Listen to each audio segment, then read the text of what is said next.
Southwest Montana's cold water fisheries fall under the stewardship of Montana biologists Matt Jaeger and Jim Olsen.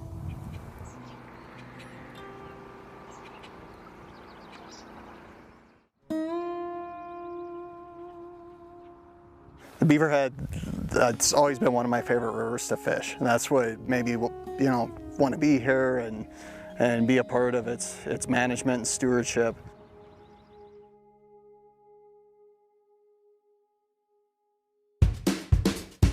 Matt has been working the Beaverhead and Ruby watersheds for over a decade, with direct support and involvement from the local community.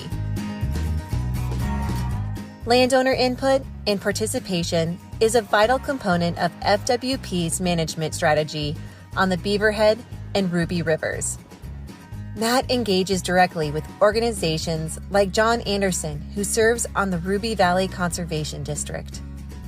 Yeah, working with John, the other conservation district supervisors, and the other water users is pretty fantastic and reaffirming. Those guys take keeping water in the river very seriously. A big part of the reason that we have the fishery we do in parts of that river is because of how they're working to maintain in-stream flow compared to what has happened in the past. John collaborates with Matt in projects that directly relates with flows of these delicate waters. Maybe we can kind of at least come up with a plan. Matt's a jewel. He's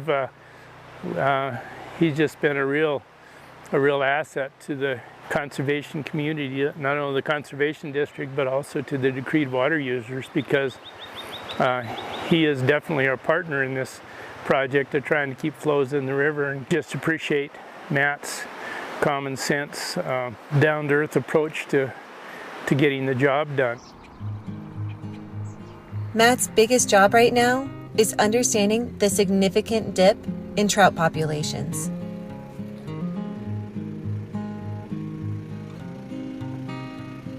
A lot of the work that we're going to try to pursue over the next 2 or 3 years is really helping provide research that informs that plan of how we can change regulations or how we can improve the way we deal with flow or temperature management, or even where we work and what we work on. So things like working on habitat and tributaries versus the main stem. FWP's commitment to watershed monitoring goes back half a century. Accurate data is crucial. So right now, in terms of timeline and when we're going to start to get results back, there's a couple different answers. So we're going back in time and analyzing 50 years worth of data with different covariates, and this is an ongoing effort to better understand what the main drivers have been historically. Some of the research that we're embarking on over the next 3 to 4 years is going to help nail down whether there's factors out there in the environment that weren't there historically that may be causing lower abundances than we'd expect. Flowing naturally to its confluence with the Beaverhead is the famed Big Hole River. The cool thing about the Big Hole is she can be an angry beast, and then she can also be, this calm, gentle, quiet person too. But the Big Hole's a cool place in the sense that it's kind of its own little community. Even though it's a river that's almost 200 miles long, it's still like one big community, and people talk to each other, ranchers like each other, and I know the landscape is changing with new landowners and that sort of thing, but the people are good. Jim Olsen is the fisheries biologist on the Big Hole. Today, Jim is working on Cherry Lake, collecting eggs for a cutthroat project. This body of water is closely connected to the Big Hole. Yeah, so these fish are, of course, West Slope cutthroat. They're from nearly every population that's left in the Big Hole has been added to these lakes. And the cool thing, too, with these lakes and this whole project up here in Cherry Creek is people are now starting to catch some cutthroat in the Big Hole. So some of these fish from up here and in the creek below are trickling out to the river, and people are catching cutthroat in the river, which is pretty rare just a few years ago. So that's kind of a cool part about the project too, is not that that's what its intent was, but the people are starting to catch more and more cutthroat in the river. Jim and his team are working to have a better understanding of the mortality rate.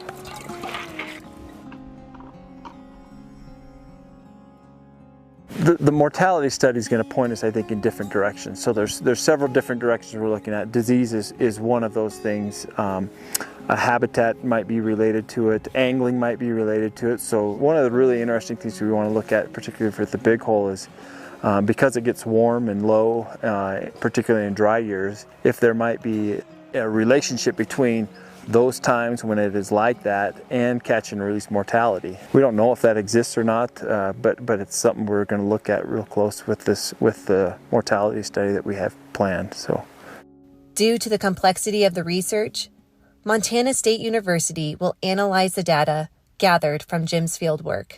Yeah, really, this mortality study is above and beyond what I personally have the skills to do, both quantitatively and both capacity-wise, just time-wise.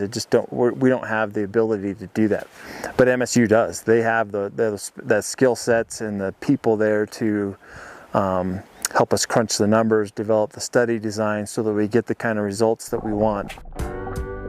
Managing a dynamic watershed presents constant challenges, but Jim remains resolute. But what really motivates me and what makes me want to do the job the best I can is I think we're making a difference. I think with the projects and things that we do improve the fishery. And so when people then get to come and enjoy those fisheries, you catch a fish and you might have had a hand in through a habitat restoration project, or even like today, directly making those fish, that's rewarding to me. Matt Jaeger and Jim Olsen are committed to the stewardship and health of these waters. And with time, research, and planning, the outlook for these jewels in southwest Montana is bright.